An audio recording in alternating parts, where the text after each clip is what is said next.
One piece chapter 1135 officially आ चुका है। Chapter के अंदर शैंक्स का भाई बैंक्स है और उसके साथ वो बैंडेज वाली औरत भी है। और इस चैप्टर के अंदर इन दोनों के बारे में हम लोग को बढ़िया चीज पता चला। मैडम यहाँ पर आती तहलका मचा दिया और इन दोनों को छोड़ के भी हमारे सामने एल्डर जरूल आ चुके हैं। ये वही एल्डर जरूल है जिसको हम लोगों ने इससे पहले बिग मॉम के फ्लैशबैक में देख के रखा है। बट अब इनको देख के लग रहा है इनका साइज बहुत ही ज्यादा बड़ा हो चुका है। Plus we can clearly see that the suit went through his head. इसके बारे में कुछ रिवील नहीं हुआ बट इसके बारे में हम लोग डिस्कस करेंगे। आई नो राइट, तुम लोगों ने चैप्टर रीड कर लिया, मैं थोड़ा लेट हूँ बट चलो ठीक है। अगले 2 हफ्ते ब्रेक है, ओडा सेंसे का ब्रेक प्लस मैगजीन ब्रेक, तो यहाँ पर थोड़ा लेट चलता है। फर्स्ट ऑफ ऑल चैप्टर में हम लोग देखते हैं ओतमा फ्री हो चुके हैं। वही वानो की कवर स्टोरी भाई 1-1.5 साल से चलता हुआ जा रहा है, इसको चेंज करना पड़ेगा भाई। यहाँ पर चैप्टर स्टार्ट होता है ओल्ड लाइब्रेरी से, जहाँ पर हम लोग देखते हैं Chopper and Bonney giant book के ऊपर बैठ के वो बुक रीड करने की कोशिश कर रहे हैं and every single letter was so freaking huge. आगे ब्रॉगी हम लोग इंट्रोड्यूस करवाते इस ओल्ड लाइब्रेरी के हेड लाइब्रेरियन के साथ, या द सेम ओल्ड जिसको हम लोगों ने लास्ट वाले चैप्टर के अंदर देख के रखा है। इसका नाम इस वाले चैप्टर के अंदर रिवील हुआ है, हिज नेम इज बीबेलोड। वो यहाँ पर किसी भी बुक को बहुत ही बड़ा कर देता है। फिर ब्रॉगी वाज सेइंग कि लोग यहाँ पर बोलते हैं कि जो बीबेलोड है वो एल्बफ में हंड्रेड्स ऑफ इयर्स से है और ब्रॉगी को इस बीबेलोड के बारे में बस इतना ही पता है। He doesn't know anything else. और बोल सकते इसके बारे में कुछ इन्फॉर्मेशन है जो आधी अधूरी है, प्लस ये बहुत ही पुराने टाइम से बिलोंग करता है। फिर आई हैव अ फीलिंग कि ये जायंट आउल कुछ ना कुछ बड़ी इंपॉर्टेंट रोल प्ले करेगा फॉर श्योर, बिकॉज इसका पावर ऑब्जेक्ट को बड़ा कर देता है। बट कहीं पर ये मेंशन नहीं किया, इसका पावर बस किताबों तक लिमिटेड है ना। तो आगे we may get some surprises. आगे ब्रॉगी हम लोगों को बताती है पर न्यूज वाले न्यूज देने के लिए नहीं आते बिकॉज ये वर्ल्ड गवर्नमेंट का एरिया ही नहीं है। बट जो फिशरमैन है वो कभी कभार छोटे मोटे पेपर में लिख के न्यूज लेकर आते हैं जिनको वो लोग रीड करते हैं और उनको पता चलता है बाकी दुनिया के बारे में। Most of them don't really know about the outside world. आगे हम लोग देखते हैं ब्रॉगी रॉबिन आपस में बातचीत करते हैं and they were feeling nostalgia. और वहीं पर उनके बीच में चॉपर आ जाता है और बोलता है काश मेरे को यहाँ पर मेडिकल रिलेटेड कुछ किताबें मिल जाए जिससे मैं कुछ सीख पाऊं। एंड रॉबिन आगे बोलती है मुझे पता है यहाँ पर कुछ किताबें थे मेडिकल रिलेटेड बट ज्यादातर किताबें आर्कियोलॉजिकल और हिस्ट्री के बारे में, बिकॉज हमको पता है ये सारे के सारे बुक्स ओहारा से लिया गया और ओहारा में जो स्कॉलर्स थे वो लोग रिसर्च कर रहे थे हिस्ट्री के बारे में, तो हिस्ट्री रिलेटेड बुक यहाँ पर ज्यादा है। बट रॉकी क्लियरली मेंशन करता है हमारे पास मेडिकल रिलेटेड किताबें भी मौजूद है। अलग बात है कि सारे के सारे बुक साइज में पहले से मैसिव था जिसको हम लोग छोटा नहीं कर सकता है। यहाँ पर ये पॉइंट मेरे को बढ़िया लगा, जो किताब पहले से ही बड़ा था तो ये किताब इस टाइम का नहीं है, बहुत ही पुराने टाइम का है, जायंट्स का है। यहाँ से इशारा मिल रहा है कि चॉपर का कैरेक्टर डेवलपमेंट यहाँ पर होने जा रहा है। इतना तुम लोग पक्का समझ लो, चॉपर यहाँ से कुछ बढ़िया सीखने जा रहा है। He may learn how to cure incurable disease. ये सारे मोमेंट के बाद हम लोग देखते लोग ये बच्चों के साथ झुल्लम झुलाई कर रहा था, बहुत ही जोर से घुमा रहा था, जो देख के सारे के सारे बच्चे वहां पर रोने लगे बिकॉज एल्वफ के बच्चे एक नंबर के डरपोक है, उनके अंदर वॉरियर नाम की वो चीज नहीं है। एल्वफ का जो प्राइड है उनके अंदर 1% भी नहीं है, वो लोग डरता है। लूवी तो वहां पर बहुत ज्यादा एंजॉय करता है बट नामी चिल्लाने लगती है कि तुमको नहीं दिखाई दे रहा कि वो लोग डर रहे यहाँ पर। एंड हियर ओनली नामी इज द वन जो एक योंको का हाल ऐसा कर सकती है फॉर रियल। आगे हम लोग देखते लूफी को ये सब देख के गुस्सा आ जाता है, वो बच्चे के ऊपर चिल्लाने लगता है कि रोना एक वॉरियर के लिए शेमफुल है। बट ये सांजी वाज लाइक कि वो लोग बचपन से ऐसे ही बड़े हुए प्यार के साथ, उनको फाइटिंग सिखाया नहीं गया। इसी चीज ने एल्वफ की न्यू जनरेशन जायंट्स को कमजोर बना के रखा है, बहुत ज्यादा सॉफ्ट हो चुका है, जो देख के लूफी उस सब को बोलता है यहाँ पर हम लोग निराश हो रहा है उस सब। चलो लूफी का उदास होना is a normal thing because Luffy हमेशा इस दिमाग में सोचता कि एल्वफ के जायंट्स बहुत ही ज्यादा ब्रेव है, फाइटिंग स्पिरिट उनके अंदर, बट आने के बाद उल्टा ही देख रहा है। इवन अस रीडर्स भी ऐसा सोचते थे भाई। पर मैं बोलूंगा जो न्यू जनरेशन के बच्चे उन लोगों ने कुछ स्ट्रगल फेस नहीं किया, फाइटिंग वगैरह नहीं देखा, फॉर दैट रीजन उनके अंदर वो फाइटिंग स्पिरिट नहीं है। बट हम लोगों को पता है एल्वफ में बहुत ही जल्द कुछ खतरनाक होने जा रहा है जिसके बाद ये सारे के सारे बच्चे फेस करेंगे असली डर क्या होता है। ये सारे मोमेंटम के बाद हम लोग सडनली देखते हैं कोलोन लूफी के पीछे से आता है और एक सोर्ड के साथ अटैक कर देता है। लूफी इमीडिएटली गियर 3 को यूज करके उसका सोर्ड तोड़ देता है और उसको एक खतरनाक पंच करता है, जो देख के एवरीवन वाज लाइक कि लूफी को ज्यादा ही कर रहा है। बट आगे लूफी बोलता है मेरे को ये जान के अच्छा लग रहा है कि किसी बच्चे के अंदर तो हिम्मत है। कोलोन को हिट के देर कोलोन वाज हैप्पी, बट बाकी जो एल्वफ के बच्चे हैं दे वर लाइक कि हम लोग कोलोन को बहुत ज्यादा हेट करता है और कोलोन के साथ साथ लूफी को भी हेट करता है बिकॉज वो लोग वायलेंस लेकर आ रहे हैं यहाँ पर। बच्चे वहां पर चिल्ला चिल्ला के बोल रहे थे तुम कोलोन की तरह ही बुरे हो। तो यहाँ से एक चीज क्लियर हो चुकी है, वहां पर जितने बच्चे सारे के सारे बच्चे कोलोन को हेट करता है। क्यों करता है इतना प्रेडिक्ट करना इजी है, बिकॉज कोलोन को फाइटिंग अच्छा लगता है, वो शायद प्रैक्टिस वगैरह करता है, ट्रेनिंग करता है। फॉर दैट रीजन उसके हाथ में एक सोर्ड था जिससे उसने लूफी को अटैक किया। कोलोन पायरेट्स को पसंद करता है, शैंक्स को पसंद करता है, लूफी को पसंद करता है, बट ये जायंट के बच्चे पायरेट्स को पसंद नहीं करता। और एक चीज शायद तुम लोगों ने नोटिस कर ही लिया होगा, this is the 3rd chapter in a row जहां पर हम लोग को दिखा रहा है कि जायंट्स के बच्चे फाइटिंग को अवॉइड करता है, नफरत करता है। तुमको नहीं लग रहा है कि कुछ ज्यादा ही अभी हम लोग के सामने हाईलाइट किया जा रहा है और हम लोगों को दिखा रहा है कि जायंट्स के अंदर कोई फाइटिंग स्पिरिट नहीं है। इतना ज्यादा दिखाने के पीछे रीजन ऐसा ही आता है कि इनके अंदर चेंजेस आने वाला है फ्यूचर में। जब हमारे स्टोर्स यहाँ पर सब कुछ सेटल करके निकल जाएंगे यहाँ से, तब तक सारे के सारे बच्चों के अंदर वो फाइटिंग स्पिरिट आ जाएगी। इन सब के बाद हम लोग देखते हैं रिप्ली को वो कोलन के ऊपर चिल्लाने लगती है और बोलती है यहाँ पर सीन क्रिएट करने की जरूरत नहीं है। पर हमारे सामने रिवील हो जाती है कोलन की मॉम है रिप्ली प्लस कोलन को रिप्ली पुराने जायंट स्टाइल सिखा रही है, फाइटिंग स्पिरिट प्राइड वाला थिंग जो आजकल के बच्चों में नहीं है। आगे कोलन हमारे स्टॉयर्स को बोलता है तुम लोगों को पता है मेरा बाप एक इंसान है, वो एक पायरेट थे। He didn't fear anyone, not even giant warriors। वो किसी से नहीं डरता है, not even giant warriors। भाई जो सुनकर सांजी शॉक हो जाता है बिकॉज शॉकिंग फैक्ट है एक इंसान एक जायंट को शादी किया है। यस एल्बफ में एक ह्यूमन का अचीवमेंट बहुत बड़ा है, मतलब बहुत ही ज्यादा मैसिव है जहाँ पर वो लिटरली डूब जाएगा। बट थैंकफुली हमारे पास जायंट ओल बिब्लोट है जिसने मदद किया साइज को बढ़ाने में फॉर श्योर।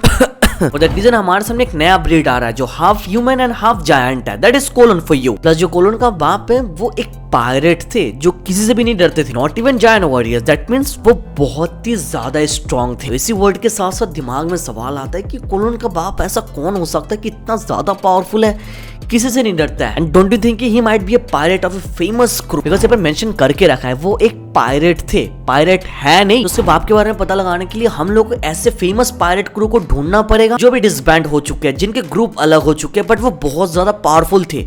इस नाम से रॉजर पायरेट से हमारे दिमाग में आता है because they were too strong. Every single बंदे वहां पर स्ट्रॉन्ग थे और वो लोग डिसबैंड हो चुके हैं, राइट। जैसे रेले कुनालो अपने रिटायरमेंट का टाइम कहां पर एंजॉय कर रहे हैं, अमेज़न लेने में शेकी के साथ। वैसे क्या ये रॉजर पायरेट स्कूपर गवर्न हो सकता है भाई? वन पीस मांगो के अंदर इसके बारे में अभी तक कुछ पता नहीं चला, वो एकदम खो चुका है भाई। मेरा गेस यही पड़ जाता है या फिर it might be Shiki। What do you think about it? बाकी this my opinion based on this line कि उसका बाप एक पायरेट था, अभी नहीं है, बहुत ज्यादा स्ट्रॉन्ग भी था। बाकी मैं चाहूंगा कि इसके ऊपर तुम लोग अपना ओपिनियन शेयर करो। आगे हम लोग देखते हैं रिप्ली बोलती है मेरी हस्बैंड उम्र में मेरे से बहुत छोटे थे और हमारी शादी बहुत ज्यादा इनफॉर्मल वे में हुई बिकॉज हमारे बीच में एज गैप बहुत ज्यादा था। फॉर दैट रीजन उनके जो हस्बैंड है वियर्ड फील करते थे इसको ऑफिशियली बोलने में। और यहाँ पर एक जायंट ने एक इंसान के साथ शादी किया है। जायंट तो बहुत ही लंबे टाइम तक है, उम्र बढ़ती नहीं है, बट इंसान एक लिमिटेड एज तक जीता है, राइट। मैं उसके हस्बैंड के बारे में आगे हम लोगों को पता चलेगा। एल्बफ में तो बस अभी आए, बहुत ही मिस्ट्री एल्बफ में भाई। इन सब के बाद आगे हम लोग देखते हैं लूफी चला जाता है बैंक्वेट ज्वाइन करने के लिए जहाँ पर बढ़िया सा पार्टी हो रहा है और लिलिथ को यहाँ पर एक लेबोरेटरी बनाना है जिसको बनाने के बाद वो वेगापंक को वापस रिवाइव करेगी, कुमा को क्योर करेगी। फॉर दैट रीजन उसको यहाँ पर एक रेजिडेंट परमिट चाहिए जो वो लेने के लिए जा रही है। And on the other side Robin ब्रॉगी के साथ कुछ टाइम स्पेंड करना चाहती है, सब अलग अलग जगह जा रहा है और इन सबके साथ फ्रैंकी को इंटरेस्ट आया एडम ट्री के ऊपर। फ्रैंकी आगे बोलता है मुझे एडम ट्री के साथ कुछ काम है, ये वही वुड है जिससे हमारे सनी को बनाया गया। ब्रॉगी तो बोलता है हाँ पूरे दुनिया में कुछ एडम ट्रीज है बट एल्बफ में जो एडम ट्री है ये सबसे ज्यादा ओल्डेस्ट है एंड ये एडम ट्री भी एक इंपॉर्टेंट रोल प्ले करेगा एल्बफ के अंदर। यार एल्बफ इज फुल ऑफ मिस्ट्री, इतना समझ लो 2 साल यहाँ पर ही लग जाएंगे फॉर श्योर। इन सब के आगे हम लोग देखते हैं हमारे बाकी remaining straw hats Brook, Robin, Jinbe and Franky giants के आउटफिट पहन लेते हैं। उनके लिए जर्ड ने स्पेशल आउटफिट बनवाया और यहाँ पर बोलना तो पड़ेगा they all look so good, specially निको, रॉबिन, चुआन। ये सारे सिनेरियो के बाद हम लोग वेस्टर्न विलेज के एक वेस्ट कैसल में चले जाते हैं जहाँ पर शैंक्स और वो बैंडेज वाली औरत समन हुई थी। वो लोग आने के साथ साथ वहाँ के जो तो गार्डियन जायंट्स है दे विल लाइक कि तुम लोग कौन हो, यहाँ पर क्या कर रहे हो, हम जायंट्स तुम लोग के यहाँ पर एवे चलने नहीं देंगे, या तुम्हें स्ट्रॉ हेड्स के साथ यहाँ पर हो, तुमको इस कंट्री से क्या बिजनेस है। I don't know straw head का नाम सुन के ये बैंडेज वाली औरत सडनली चुप क्यों हो गई, कुछ सोचने लगी थी। आई डोंट नो इसका ओरिजिन हम लोगों को पता नहीं यार, बट आगे ये बोलती है हम यहाँ पर एक बंदे से मिलना है जिसका नाम है लोकी। ये सुन के वहाँ के गार्डियन जायंट्स हंसने लगता है, बोलता है लोकी वो क्रिमिनल हमारे कंट्री ने उसकी वजह से ऑलरेडी बहुत ज्यादा सफर करके रखा है, उसी ने हमारे किंग को मार दिया जिसकी वजह से ये कैसल इतना ज्यादा खाली रहता है। बट आगे वो बैंडेज वाली औरत पूछती है क्या तुम मुझे बताओगे वो कहाँ पर है, बट वहाँ के जायंट्स मना कर देते हैं और वो औरत बोलती है तो तुम मेरे को नहीं बताओगे,